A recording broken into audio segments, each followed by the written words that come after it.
Hello! Magandang araw mga kababayan. So, meron tayong pag-uusapan ngayon. Ito ay, may vlog ako nakita dito na ang sabi, scripted nga daw ba yung kay Von Ordoña. Kasi nung una reaction video ko, ako talaga, ha? Ako talaga, peking-peki ako. Peking-peki talaga ako. May mga nagsasabi, marami nagre-request na i-react ko daw yung bagong upload ni Von Ordoña. Na tiningnan ko, wait lang, hapyawan lang natin ha. Mga kababayan ko, hapyawan lang natin. So ito yung vlog na yun, yung di umano ay hindi ito yung main video na re-reactan ko, no. To be fair naman dito, di umano daw, nakipagkita, pero hapyawan natin. If ever yan, baka Ito ha, sa akin lang sa akin lang. Ito yung mga mabilisang opinion lang to dito sa video na to. May mga pinag-uusapan sila dito. kasi mga takas yan, if ever. Pwede natin ipa-hold yan sa Immigration. sa Ang immigration. napapansin ko dito sa video na to, ito kalayaan ko naman sabihin kung ano yung tingin ko eh. Ngayon kung mali ako na ito ay hindi scripted, di mali ako. Pero for me, tagilid talaga ako dito. Kasi unang-una, yung mga ganyan, yung pagpapahold sa immigration, private matter yan eh. Yung mga dinidiscuss nila na yan, strategy nyo yan. Dapat hindi nyo pinapublic yan. Men. Di ba? Immigration, madedetect natin kaagad kung a-actionan ka agad. Di ba? Yung mga Wala ganyan, hindi dapat pinapublic yan eh. Then, parang cinematic na yung style netong mga videos niya. Tsaka every time na may kakausapin siya sa cellphone, laging naka-loudspeaker para talagang marinig ng mga tao. Well, masama ba yon? Hindi naman masama. Pero what does it say to you? Na parang ginagawa ito para mapanood nating lahat. Pag napanood naman natin lahat at nag-opinion tayo doon sa napanood na pinost nila in public, magagalit naman sila. Pag hindi naniwala yung mga tao. Mas better, wag nyo na lang sana i-post sa public yan. Para hindi kayo mapagdudahan. 'Di ba? Then ito, may pinakita siya mga screenshot dito, men eh. Pasensya na po. Kamusta pare? Ano yan ganito? Nagsasanlayan sa amin ng checking. Napansin ko dito sa screenshot na to, wait lang ha. Nailabas to. Wait lang ha, dito tayo sa una muna. Binibilisan ko kasi hindi naman ito yung main re-reaction ko eh. Madaming lumabas sa social. Diba? Ang sabi daw sa kanya, di umano ng pamilya, wag daw ilabas yung video. Pero nilabas niya pa rin.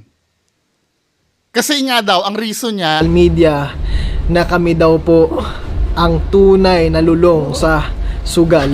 kasi nga daw, marami nagchichismis sa kanila na sila daw yung tunay na lulong sa sugal. Kaya daw nilabas niya yun. Pero men, hindi naman yung pamilya ni engineer ang naglabas ng mga chismis na yan. We don't know. Pwede nga namang pamilya ni engineer yan. Kaya lang wala kang solid proof na pamilya ni engineer yung naglabas niyan. Now, dahil lang may lumabas na chismis niya, ilalabas niyo yung video na nag-usap kayo ng pamilya niya. Hindi ko nagigets yun, men.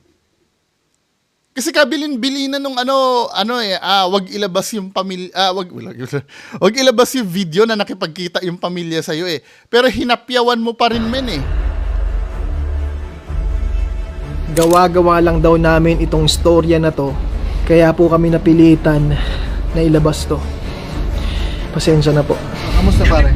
Diba? Kaya daw nilabas nila yung video kasi nga pinagbibintangan daw silang gawa-gawa daw yung istorya. Well, hindi kasalanan yun ng pamilya ni engineer. Kung napag-isipan kayong ganyan. Dahil unang-una kasi sa lahat, yung mga matter na ganyan, yung halimbawa ikaw ay naloko. Pwede naman sigurong once, kung gusto mong may warningan na tao. Kami, naloko kami ng 8 million. Kaya sa susunod, sana hindi na mangyari sa inyo yung nangyari sa amin. 'Di ba? Huwag kayo masyado magtitiwala. 'Di ba? Tama na yung isang video doon. Pero anong nangyari, men? Ginagawa mo ng teleserye eh. Ang tanong na naman, masama ba yung ginagawa nila? Hindi naman masama yan. Pero ang topic kasi natin dito, kung authentic ba itong nangyayari o hindi. 'Di ba? Then every time na may kausap siya dito, lagi naka-loudspeaker. 'Di ba? Para marinig nating mga audience. Ano yan ganito? Nagsasanlayan sa amin ng checking. So may magbibigay sa kanya ng screenshot, ito daw 'yon. 'Di ba? Pero yung ano, walang picture, men, yung screenshot na binigay niya, parang dami account. 'Di ba? Parang dami account itong screenshot na nag-send sa iyo ng cheque. Tsaka yung cheque na ano, ito ha, tamo ha, walang picture oh. Ito ha, men. Yung mga nakakaalam diyan kasi ako ayoko na maikumpara yung sa akin kumpara dun sa pagbili niya ng bahay. Kasi ako nung before, nung bumili ako ng bahay dito sa village namin, nag-issue ako ng cheque. Ang nakalagay sa pay to the order of ano, pangalan ng developer. Hindi pay to cash. 'Di ba?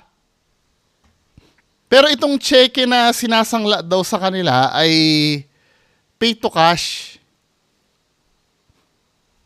I don't know kung may significance ito dun sa issue, no? Pero para sa akin, parang ano eh, may mali eh. 'Di ba? 'Di ba sinasangla daw sa kanila itong cheque na to? 'Di ba? Siguro post-dated check to, no? Hindi niya pa makuha-kuha yung 1 million na yon na sinangla sa kanya. Kaya na binigay sa kanya, hindi niya pa ma-encash yung cheque kasi nga post-dated. Tama. Kaya siguro sinasangla niya. Kasi naka-date ito ng March 11. Siguro earlier pa itong cheque na to. Ito red flag sa akin eh, pay to cash. Basta alam ko may significance to eh. Itong pay to cash na to eh. Then, itong nag-message kay Von ay walang profile picture. Hindi, siguro, gusto lang siyang kontakin, ano? At gumamit na lang ng dami account. Diba? Pero magulo min eh. Diba? Tapos ito pa ano? Saka nakikiusap sa amin yan. Yung mga information na pinapasa sa'yo regarding do sa engineer, dapat ito, hindi mo dapat yan sinasabi sa public. Bala mo yan eh. Bala mo yan, men eh. Na halimbawa pagka ikaw ay pinag-iipitan, hindi, may iba kaming may iba kaming nakausap na ganyan din ang nangyari sa'yo. 'Di ba? Bala mo to eh. Sabi ko, hindi ako tumatanggap ng cheque hanggat hindi yan alam ng may-ari. And then, nung sinabi niya, hindi, kayang bayaran to ng boss ko. 'Di ba? Yung mga ganyan, dapat hindi inaano yan. Then, dito, ang hindi ko naiintindihan dito, no, i-forward natin. Dapat na cheque pa daw yun nandun. Ipalampasin na natin yan. Sige. Okay na yan. Then, ito na yung pagkikita di umano nung pamilya ni engineer kila Bon. Di ba? Ito na yon. Dito nakita, marami sila. Marami silang nandiyan. At dahil nakiusap ang pamilya ni engineer na wag nang isama sa video to, kumuha lang kami ng voice recording for protection purposes. Yung voice recording na yan, men, bawal yan eh. Anti-wiretapping law yan eh. Well, maliban na lang kung nag-agree yung kabilang party na i-record nila yan. 'Di ba? Pero kung may lawyer ka talagang gumagabay sa'yo, bawal to. At kung mag-record man kayo, sana hindi nyo nilabas. 'Di ba? Nilalabas lang yan pag yung talagang pag talagang nagkakaipitan na. Pero yung ganito, men, halatang to eh. Ako, for me, opinion ko lang naman, for show to eh. Tinan mo ha, tapos dito sa usapan na to, men, Yes, may video naman dyan na pumunta si engineer. Nandyan yata si engineer eh. Tapos yung lawyer niya. Pero dito, nagsasalita sila. Walang sinasabi si engineer. 'Di ba? Kinakausap nila si engineer, hindi sumasagot. Ang boses lang na nandito kay Bon, abogado ni Bon, tsaka yung engineer, yung attorney ng engineer. 'Di ba? Mag-show ng good faith na harap. Kasi yung ito recording to parang ang feeling ko nga dito, hindi naman ito yung nangyari do sa pagkikita nila eh. Feeling ko lang naman. 'Di ba? Kung maglalabas ka rin lang ng audio recording na 'yan, dapat yung mismong video na niya na ilabas nyo. Parang synchronize dito sa palihim na kinukunan. Kasi palihim yung kinuha to eh. Na kung tutuusin, pwede kayong baliktarin dito ng anti-wiretapping law. Kung hindi alam ng partido ni engineer na nire-record yan, tapos nilabas nyo ng ganyan, anti-wiretapping law to eh. Ang daming red flag na itong video na to sa totoo lang. Na lahat ng mga pinagsasabi dito wala nang pakialam yung mga nanonood. 'Di ba?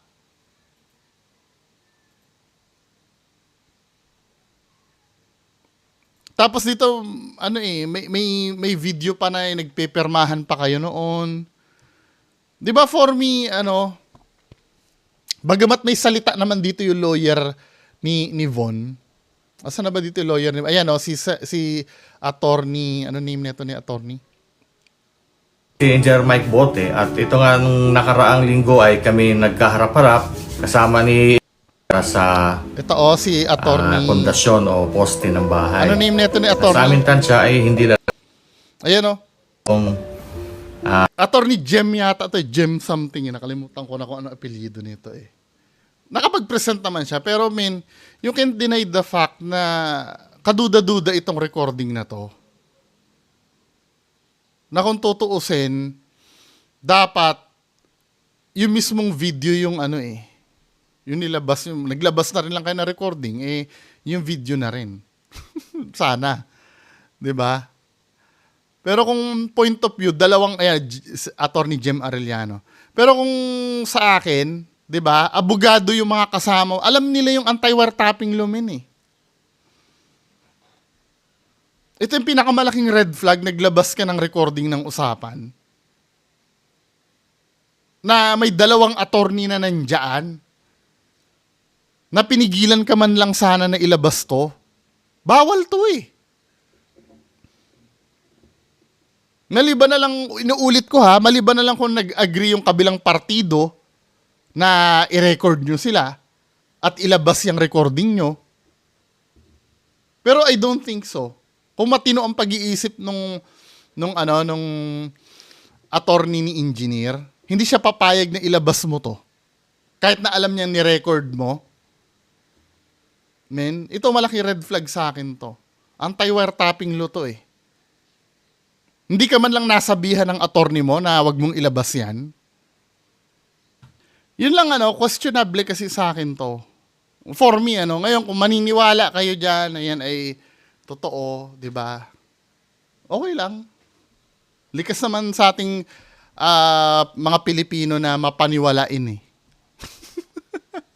Sasabihin ng iba, OA ka, lahat na lang, OA na yung pagka-skeptic mo, lahat na lang. Mas maganda na yun kaysa uto-uto. Di ba? Kaysa maging uto-uto ka, na lahat na lang ng isubo sa'yo pagdating sa social media, paniniwalaan mo. Okay na ako, kontento na ako dito sa kalagayan ko na to. Anyway, proceed tayo dito sa isang video na nakita ko. Nasaan na ba yun? Ito Ito ay in-upload ni Kuya Onin Vlog.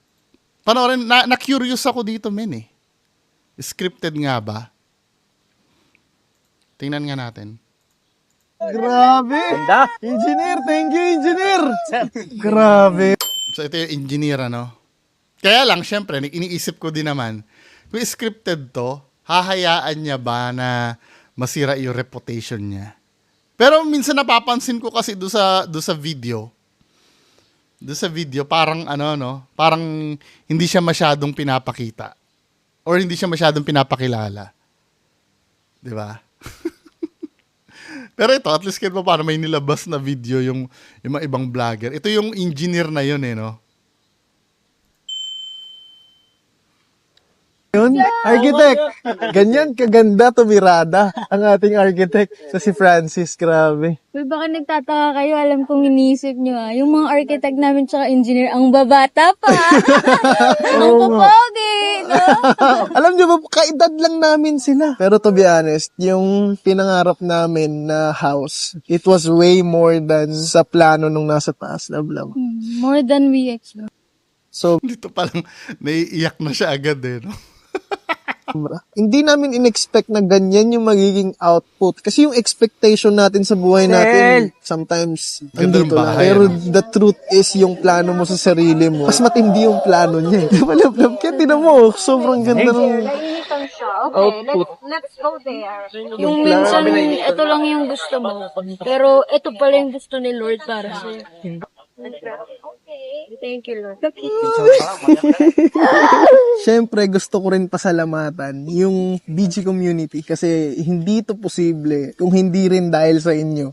Kapag binigyan ka ng blessing ni Lord, pinaulanan ka ng sobrang daming blessing, darating talaga sa punto na babagsakan ka rin niya ng problema, pagsubok. Imagine, 2 buwan na wala si Carlin kasi nga pabalik-balik kami sa ospital because of this moment. And ngayon, mga puno pa lang yan. Oy! Oy! Sorry, mami. Nahulog ako. Okay ka lang? Nahulog ka na yun. Nahulog daw ka. Di, alam mo na ba yung trending ngayon? Yung, scam daw ng 8 million? Na? Dahil sa papagawa ng bahay? Yung kay Bon Ordonya. Naku, magpapaniwala yan. Script na naman yan. Content lang yon. Nakita mo ba yung niya? Naglabas siya ng video. Ikaw ma-scam ka ng 8 million tapos yung reaction mo, sasabihan mo lang yung ng scam sa'yo na mag-pray ka. Exactly! Di ba? Exactly. Na mag-pray ka na maayos yung sarili mo. O di ba? Hindi dapat yung reaction ng ganun. Tsaka Hindi yung... ko pa ngayon ko palang napanood to Ngayon ko palang napanood to kasi nga, 'di ba? Same kami nung nung iniisip Yung 8 million, ang laking pera nun. Medyo, hindi ko alam kung totoo hindi, pero mas tingin ko, mas 80% kasi, lang yun, content lang yun. Magre-reactan sa 8 million, ganun lang yung reaction. Sabihin mo pa dun sa... Napansin ko nga, nung mga bandang huli, medyo may nag-coach sa kanya na medyo diinan mo. Kasi doon sa pag-uusap, may sinabi siya dito na dudurugin niya daw talaga Doon sa, dito sa usapan na to, dudurugin niya daw talaga. Hindi ko na maano, pero, mahahanap nyo dito sa bagong post niya, dudurugin niya. Ibang-iba ito, doon sa sinasabi niya, engineer, mag-pray ka. Ganun siya nung una Siguro nung napansin niya na hindi binabay ng netizen yung quote-unquote drama, nakapagsalita na siya dito ng dudurugin niya. Ibang-iba yon. So kung palalabasin na na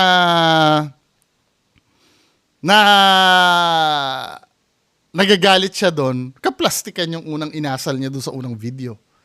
Hindi ko lang mahuli-huli dito pero napanood ko yon. Dito, may sinabi si Bon dito na dudurugin niya daw. Asa na yung pray mo dito, men? Dali lang Wait lang. Ang dami naghahabol sa'yo, etc. Ang dami, whatever, hanapin nyo na lang dito sa unang Kawasan mo, mag-pray ka. Para mabago yung isip mo, yung pag-iisip mo. Yung mga pamilya mo, mag-pray kayo, di ba? 8 million yung pinag-uusapan doon, ganun lang yung reaction mo. Tsaka, imposibleng wala naman tao siguro nga i-scamin ka agad ng gano'n na 8 million agad yung uubusin sa'yo. Ay, naku, yung truck sumabay pang ingay. Tapos na yun na yun. Hindi, pero feeling ko naman, meron naman talagang gano'n na, lalo na pag yung lulong sa sugal. Feeling ko naman, to be fair naman, meron naman sigurong gano'n. 'Di ba? Pero yung inakto niya nung unang video niya kasi, feeling ko parang may nagsabi sa kanya na, parang wala kang gano'n eh. Dapat medyo angasan mo ng konti. So, nung mga susunod na video niya na, medyo maangas na siya, medyo galit na siya dun sa engineer. 'Di ba? Kasi nahahalata siya dun sa mga pray niya eh. Pag, si God, yung lahat ng decision mo, isama mo si God. 'Di ba, men? I don't know pero sa akin ka-bullshitan. I'm so sorry. Pero kung yan man ay scripted, ano na lang yung iisipin do sa attorney na pumayag na sumali sa ganyan? Or maybe ganito, bibigyan ko ng benefit of the doubt. Malay mo, totoo naman na nangyari, kaya lang nilagyan na nila ng maraming betchin. Nilagyan na nila ng drama elements. 'Di ba? Kasi kahit saan mo tingnan ako, for me, hindi siya realistic talaga eh. 'Di ba? Hindi nyo pwedeng kontrolin kung ano yung naiisip ko. Darating din naman ang time na siguro pag may nakulong dyan sa ginagawa nila, maybe, totoo nga naman. Pero for now, yun pa rin yung stand ko. 'Di ba? Kung maging totoo man yan, wala naman sa aking problema yun. Di totoo. Pero kung tatanungin nyo, peking-peki talaga ako, men. Kasi unang-una, katulad nung sinabi ko kanina, may mga bagay doon na hindi dapat pinupubliko. Pag kasi ganyan ang labanan, dapat hindi mo pinapaalam sa kaaway mo yung game plan mo eh. Para kayo naglalaro ng chess niyan eh. Lalo na pag kasuhan na ganyan. Naglalaro kayo ng chess niyan, men eh. Hindi pwede lahat ng baraha mo pinapakita mo lagi.